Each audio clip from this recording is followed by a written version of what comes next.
Vidzeme ir viens no mežainākajiem Latvijas reģioniem, un vidzemnieki lepojas ar savām guļbūvju tradīcijām.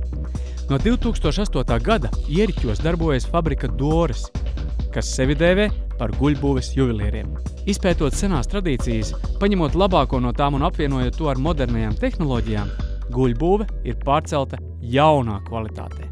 Doris veiksmes stāsts viņš jau jātīst uz priekšu, jo tie produkti, projekti un risinājumi ir radīti tādi, kas ir faktiski inovatīvi jau pasaulē, ne tikai Latvijā vai pat Eiropai.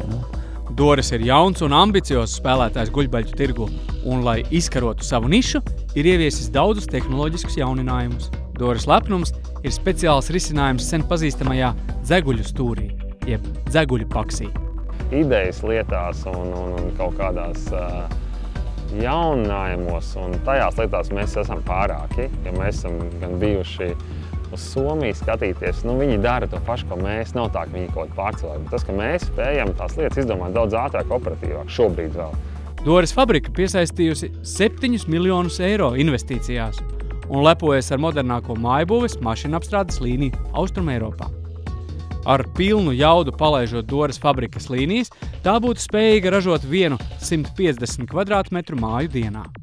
Nodibināts izplatīšanās tīkls, un Vidzemes modernās guļbūves jau izplešas pa visu Eiropu. Pasaulē dodas ne tikai Vidzemes guļbūves, bet arī daudz trauslākas lietas, kas ražotas Piebalgā. Tā nu ir sanācis, ka izturīgākais un smalkākais no keramikas materiāliem tiek ražots tikai vienā fabrikā Latvijā, un tā atrodas Inešos. Jānis Ronis ir fabrikas galvenais motors. Mēs varam būt stipri tikai ar to, kad mainām dizainu un iemācāmies darīt to, ko nedara citi. Pirms 4 gadiem pametis Rīgu, viņš tagad vada paša izveidoto Piebalgas porcelāna fabriku. Tepat vecajā Pienotavu sēkā. Porcelāna izstrādājums tapšanas laikā tiek 3 reizes dedzināts augstā temperatūrā un tāpēc saraujas par 18% mazāks. Tikai tad kļūst redzams galvenais porcelāna kvalitātes rādītājs – caurspīdīgums. Piebalgas porcelāna fabrikas īpašais produkts ir izstrādājumi no tā saucamā burzītā porcelāna. Visi porcelāna fabrikas darbi ir izstādīti pastāvīgā ekspozīcijā Inešu pils telpās, kur interesanti profesionālu ekspertu pavadībā var apgūt smalko porcelāna apgleznošanas tehniku. Turpat arī savu darbu apdedzināt un paņemt līdzi, kā piemiņu. Vidzemi iespējams ne tikai guļbūvē izcirst un porcelāna izgleznot, arī tīri fiziski sagaršot, pateicoties kādam ņipram uzņēmumam netālu no Alūksnes. Tanī brīdī ļoti daudz cilvēku skatījās uz mani kā uz mazlietiņu ķertu, kas varbūt iet projām no Rīgas un pie kam vēl naudu iegulda lauksaimniecībā, purvā. Bet tagad skatoties atpakaļ un sevišķi jau pēc krīzes, tas lēmums bija pareizs un arī tas, ko mēs šeit darām, ir ļoti pareizi. Atgriežoties dzimtajā pusē, Gundega uzsākusi lielogu dzērveņu audzēšanu.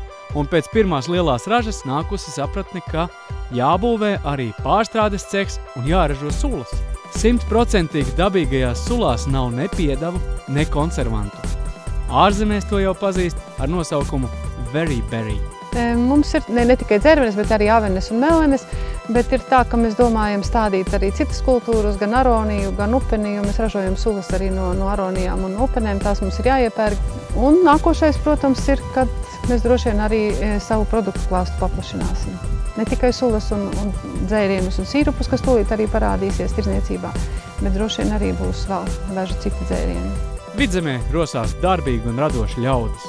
Vai tie būtu smalki inženieru risinājumi, trausls porcelāns vai moderna lauksaimniecība? Jūs jutīsiet, ka vidzemniekiem viss pa spēkam. Vidzeme, ceļš ved augšup!